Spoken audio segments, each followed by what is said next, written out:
네트워크의 경로 찾기와 교착 상태를 알아보기 위한 과외놀이입니다. 이 놀이는 협력을 통해 문제를 해결해가는 놀이입니다.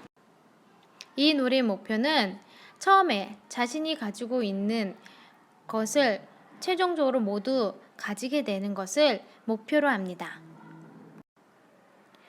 5명 이상의 학생들이 원으로 둘러앉습니다. 학생들은 각자의 색깔을 한 가지씩 정합니다. 각자의 색깔에 맞는 물건이나 종이컵을 2개씩 가집니다. 이 중에서 1개의 종이컵만 빼고 모든 나머지 친구들은 2개의 종이컵을 가지게 됩니다. 이 2개의 종이컵들을 모두 무작위로 섞어서 다시 갖습니다. 그렇게 되면 한 사람만 한 손에 빈손이 되고 나머지 모든 친구들은 2개씩 물건을 가지게 됩니다. 각 학생들은 자신의 색깔이 표시된 물건을 얻을 때까지 그 물건을 다른 학생들에게 전달합니다. 학생들은 2가지 규칙을 지켜야 합니다.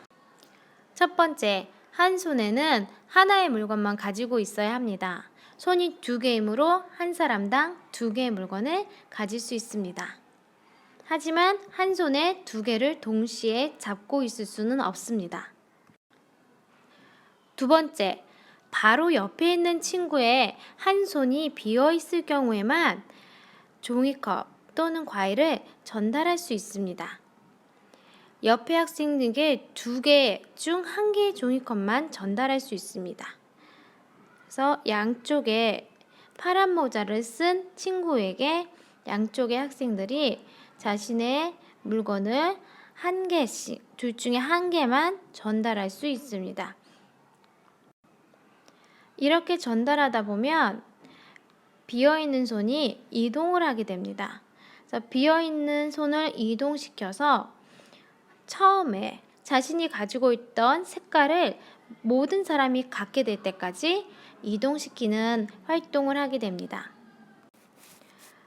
욕심이 많은 학생의 경우 빨리 자신의 물건을 찾으려고 할 것입니다.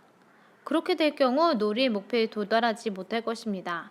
이기적으로 개인의 물건을 찾는 것이 과외놀이의 목표가 아니라는 것을 강조해야 할 것입니다. 학생들이 협력하여 자신뿐만 아니라 다른 친구들도 함께 과일을 모두 찾았을 때 이 놀이의 목표를 달성하게 됩니다. 여러분은 문제 해결을 위해 어떤 방법을 사용했습니까? 현실에서 여러분은 어떤 교착 상태를 경험했습니까? 예를 들어 교통체증 또는 야구 경기에서 베이스 돌기, 1개의 출입구에 다수의 사람들이 들어가는 상황들을 예로 들 수 있습니다. 더 작은 원이나 큰 원을 구성하여 여러 학생들과 활동해 보십시오. 학생들이 새로운 규칙을 만들게 해보고 말을 하지 않고 활동해 보도록 합시다. 한 줄로 앉거나 자기 옆에 2명 이상의 학생들이 앉게 하는 등 다양한 구성을 해보기 바랍니다. 몇 가지 예시들이 화면과 같습니다. 감사합니다.